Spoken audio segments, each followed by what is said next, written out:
Okay, so today I'm reading chapter 3 of Percy Jackson, but I actually have my sister here with me to help me, so I Hi. don't have to uh, read all of the voices by myself. Uh, so, Hi. I'm Gabby. plug That's your all you need channel. to know. Oh, my channel is Gabriella Sophia, so go subscribe if you want. That's all you need to know about me. Okay. Anyways, The Lightning Thief, chapter 3. Grover unexpectedly loses his pants. Confession time. I ditched Grover as soon as we got to the bus terminal.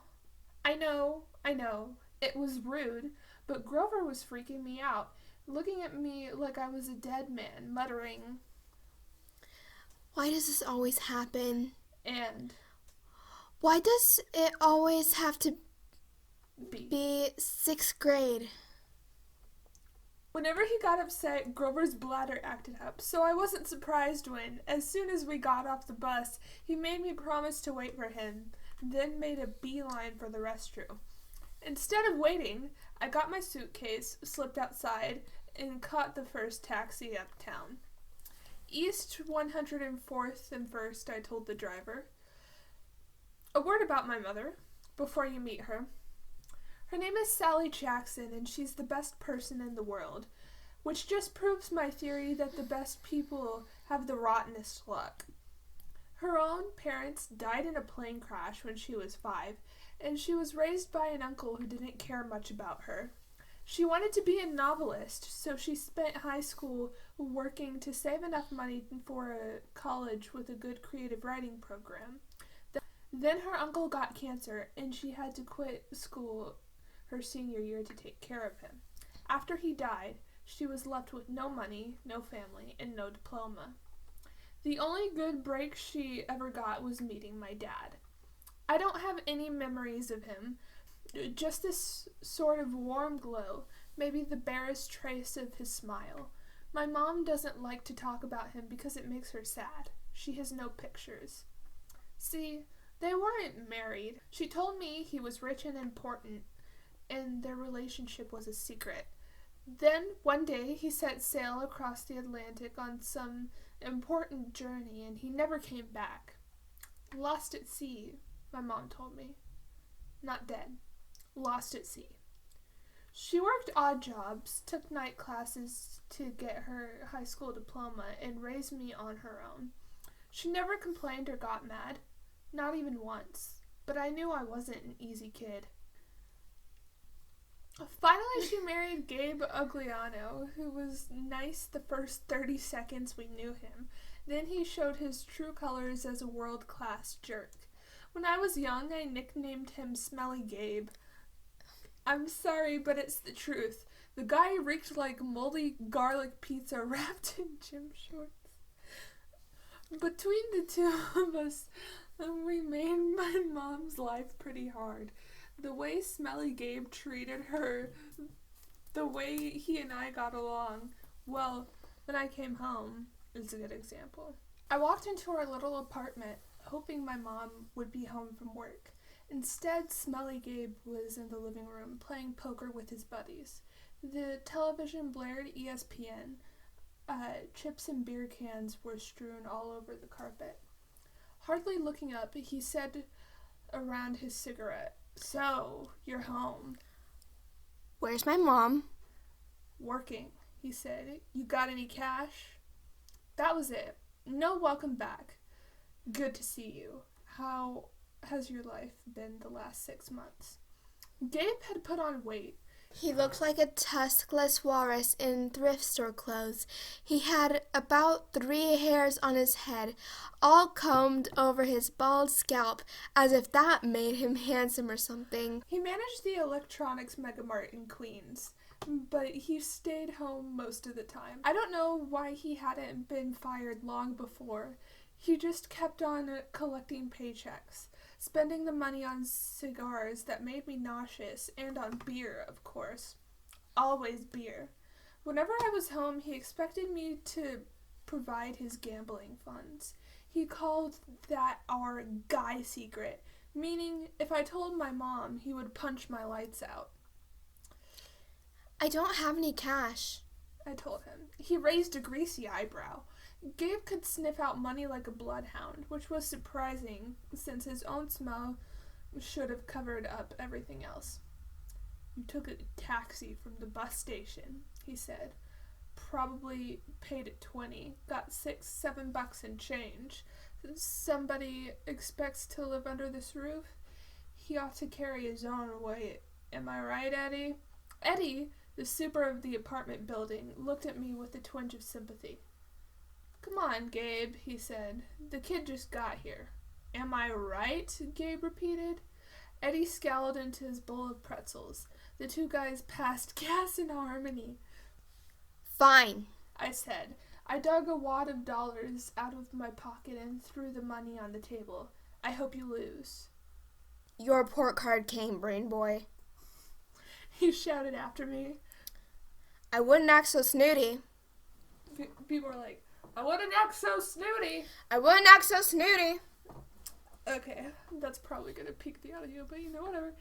I slammed the door to my room, which wasn't really my room. During school months, it was Gabe's study.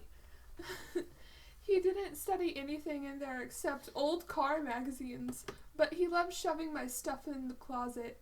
I slammed the door to my room, which wasn't really my room. During school months, it was Gabe's study. He didn't study anything except old car magazines, but he loved shoving my stuff in the closet, leaving his muddy boots on the windowsill, and doing his best to make the place smell like his nasty cologne and cigarettes and stale beer. Okay, sneeze passed. I dropped my suitcase on the bed. Home, sweet home. Gabe's smell was almost worse than the nightmares about Mrs. Dodds or the sound of that old fruit lady's shears snipping the yarn. Do you remember this part? Yes, I do. Okay. But as soon as I thought of that, my legs felt weak. I remembered Grover's look of panic, how he'd made me promise I wouldn't go home without him. A sudden chill rolled through me. I felt like something, was looking for me right now, maybe pounding its way up the stairs, growing long, horrible talons. Then I heard my mom's voice. Percy? She opened the bedroom door and my fears melted. My mother can make me feel good just by walking into the room. Her eyes sparkle and change color in the light. Her smile is as warm as a quilt. She's got a few gray streaks mixed in with her long brown hair, but I never think of her as old. When she looks at me, it's like she's seeing all the good things about me, none of the bad. I've never heard her raise her voice or say an unkind word to anyone, not even me or Gabe. Oh, Percy. She hugged me tight. I can't believe it. You've grown since Christmas. Her red, white, and blue Sweet Un-America uniform smelled like the best things in the world. Chocolate, licorice, and all of the other stuff she sold at the candy shop in Grand Central. She bought me a huge bag of free samples, the way she always did when I came home. She bought me a huge bag of free samples, the way she always did when I came home. We sat together on the edge of the bed. While I attacked the blueberry sour strings, she ran her hand through my hair and demanded to know everything I hadn't put in my letters. She didn't mention anything about my getting expelled. She didn't seem to care about that. But was I okay? Was her little boy doing all right? I told her she was smothering me and to lay off and all that, but secretly I was really, really glad to see her. From the other room, Gabe yelled, "Hey, Sally! How about some bean dip, huh?" I gritted my teeth. My mom is the nicest lady in the world. She should have been married to a millionaire, not to some jerk like Gabe. For her sake, I tried to sound upbeat about my last days at Yancey Academy. I told her I wasn't too down about the expulsion.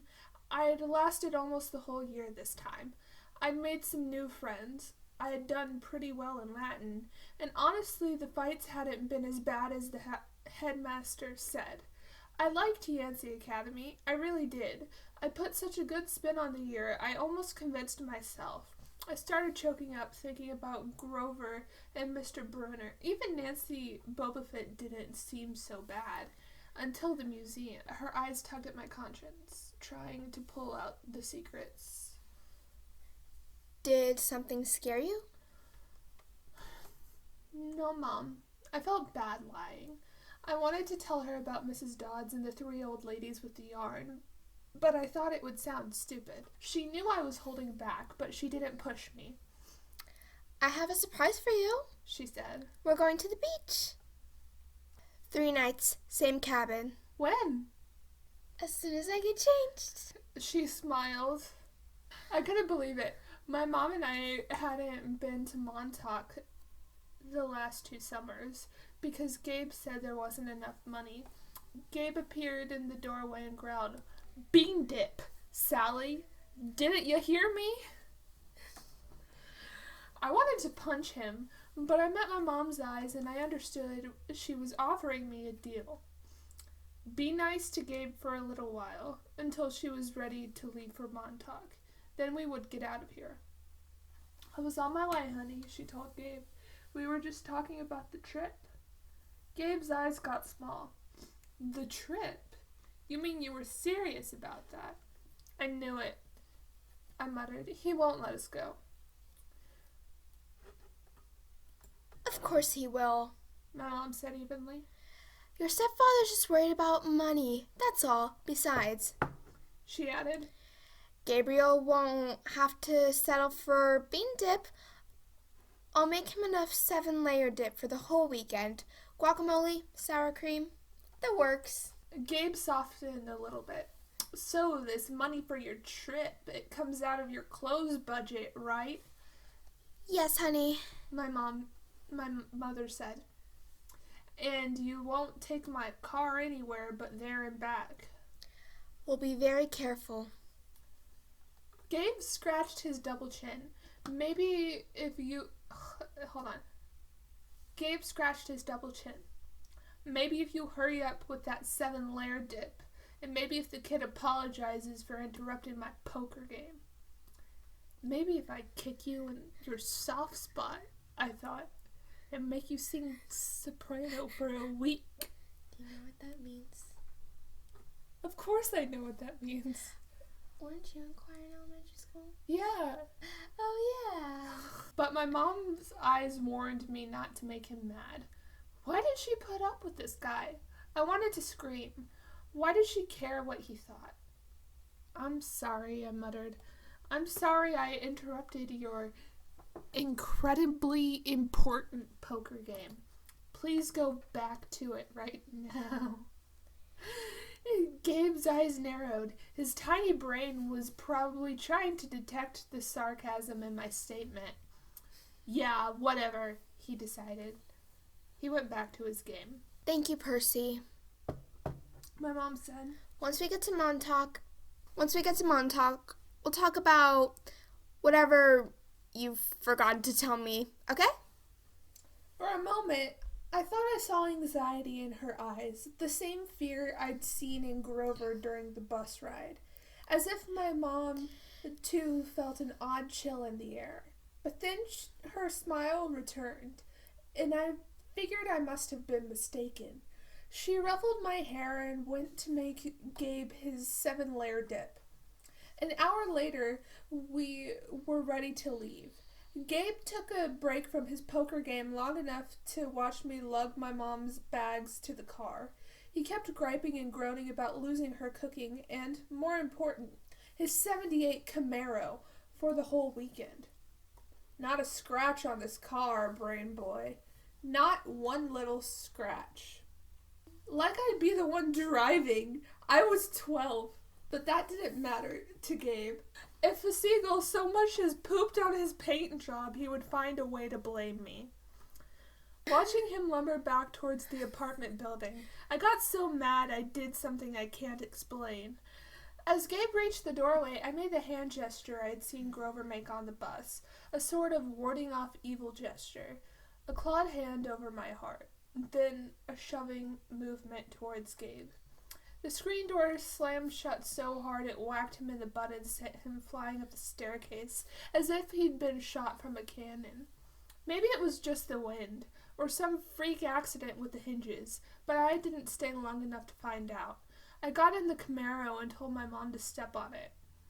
Our rental cabin was on the South Shore, way out at the tip of Long Island. It was a little pastel box with faded curtains, half sunken into the dunes. There was always sand in the sheets and spiders in the cabinets, and most of the time the sea was too cold to swim in it. I loved the place. We'd been going there since I was a baby. My mom had been going even longer. She never exactly said, but I knew why the beach was special to her. It was the place where she'd met my dad. As we got closer to Montauk, she seemed to grow younger, years of worry and work disappearing from her face. Her eyes turned the color of the sea. We got there at sunset, opened all the cabin windows, and went through our usual cleaning routine. We walked on the beach,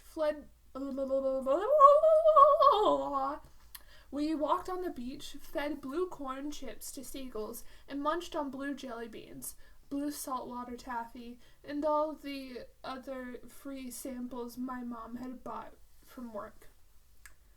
I guess I should explain the blue food.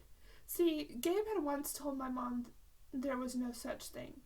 They had this fight, which seemed like a really small thing at the time. But ever since, my mom went out of her way to eat blue. She baked blue birthday cakes. She mixed blueberry smoothies. She bought blue corn tortilla chips and brought home blue candy from the shop. This, along with keeping her maiden name, Jackson, rather than calling herself Miss Ugliano, was proof that she wasn't totally suckered by Gabe. She did have a rebellious streak, like me. When it got dark, we made a fire. We roasted hot dogs and marshmallows. Mom told me stories about when she was a kid, back before her parents died in the plane crash. She told me about the book she wanted to write someday when she had enough money to quit the candy shop. Eventually, I got up the nerve to ask about what was always on my mind whenever we came to Montauk. My father. Mom's eyes went all misty. I figured she would tell me the same things she always did, but I never got tired of hearing them. He was kind, Percy. Tall, handsome, and powerful, but gentle too. You have his black hair, you know, and his green eyes. Mom fished a blue jelly bean out of her candy bag. I wish he could see you, Percy. He would be so proud. I wondered how she could say that.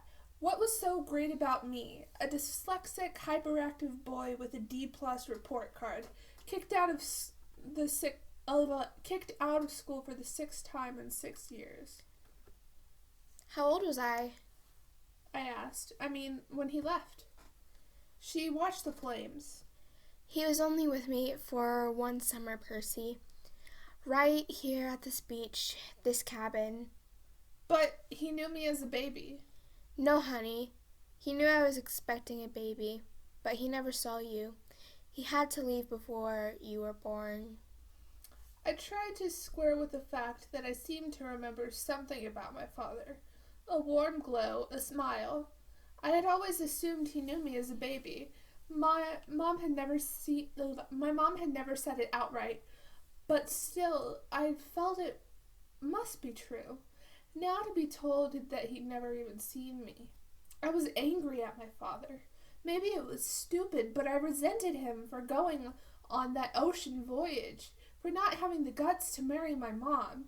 He'd left us, and now we're stuck with smelly Gabe. Are you going to send me away again? I asked. To another boarding school? She pulled a marshmallow from the fire. I don't know, honey. Her voice was heavy. I think we'll have to do something. Because you don't want me around? I regretted the words as soon as they came out. My mom's eyes welled with tears. She took my hand and squeezed it tight. Oh, Percy, no. I have to, honey. For your own good, I have to send you away. Her words reminded me of what Mr. Bruner had said, that it was best for me to leave Yancey. Because I'm not normal, I said. You say that if that's a bad thing, Percy, but you don't realize how important you are. I thought Yancey Academy would be... You missed a word. Oh. Start from the beginning. You say that as if that is a bad thing, Percy, but you don't realize how important you are. I thought Yancey Academy would be far enough away. I thought you'd finally be safe. Safe from what? Met my eyes, and a flood of memories came back to me. All the weird, scary things that had ever happened to me, some of which I'd tried to forget. During 3rd grade, a man in a black trench coat had stalked me on the playground.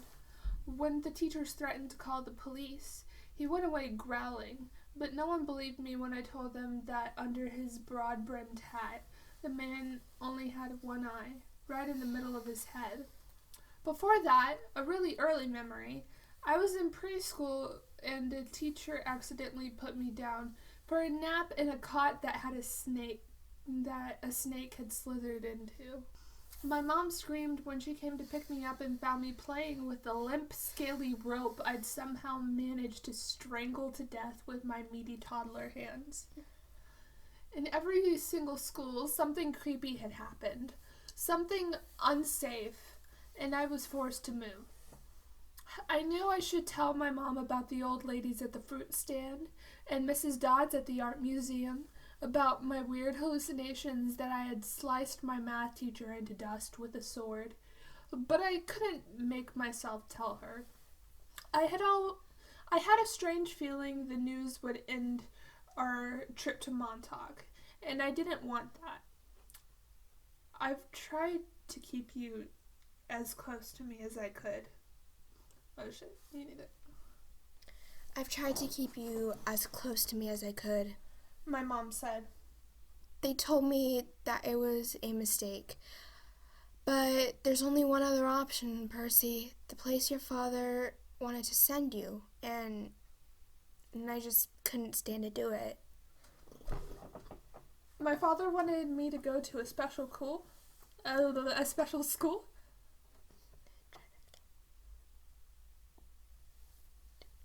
What? Do it again. No. I don't care. Not a school. She said softly. A summer camp. My head was spinning. Why would my dad, who hadn't even stayed around long enough to see me born, talk to my mom about a summer camp? And if it was so important, why hadn't she mentioned it before? I'm sorry, Percy, She said, seeing the look in my eyes. but I can't talk about it. I couldn't send you to that place. It meant saying goodbye to you for good. It might mean. It might mean saying goodbye to you for good. For good? But it's only summer camp. She turned toward the fire, and I knew from her expression that if I asked her any more questions... Hold on. She turned toward the fire. I can do it, I just...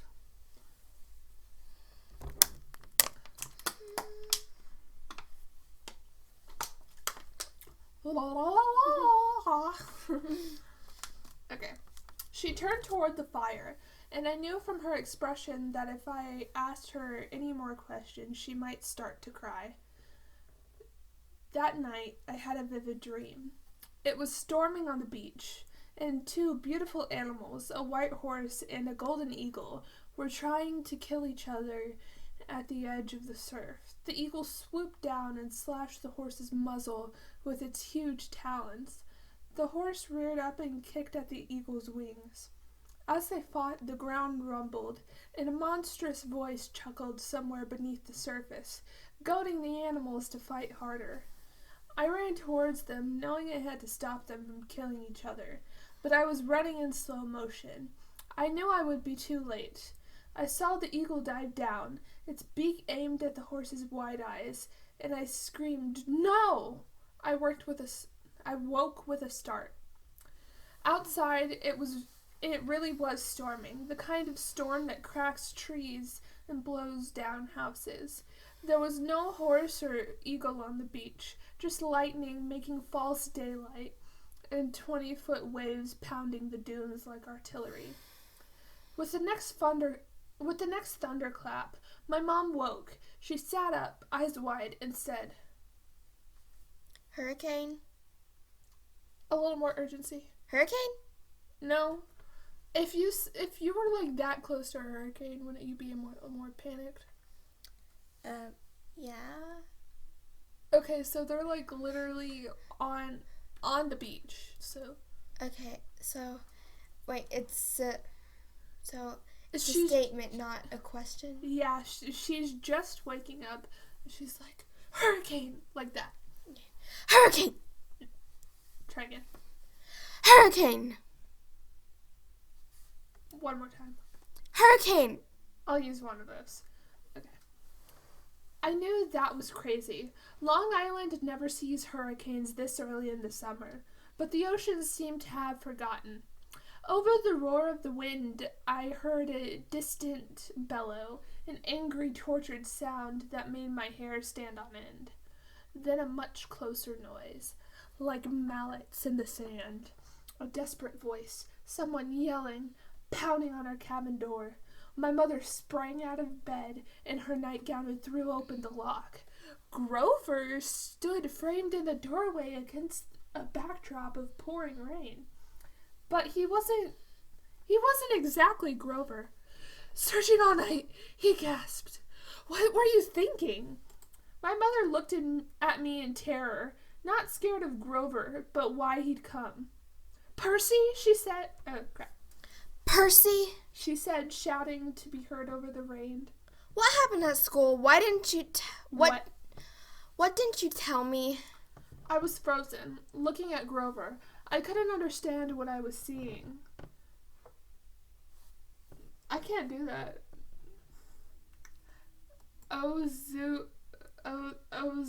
Kai Aloy. What? Hold on. Hold on.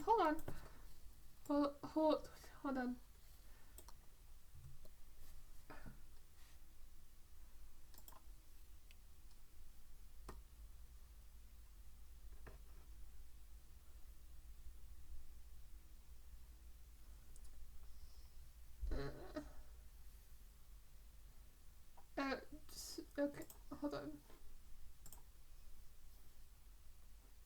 Okay.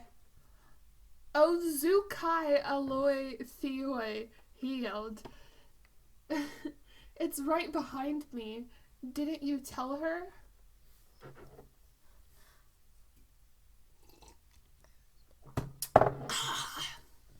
I am refreshed. Okay. I was too shocked to register that he'd just cursed in ancient Greek, and I'd understood him perfectly.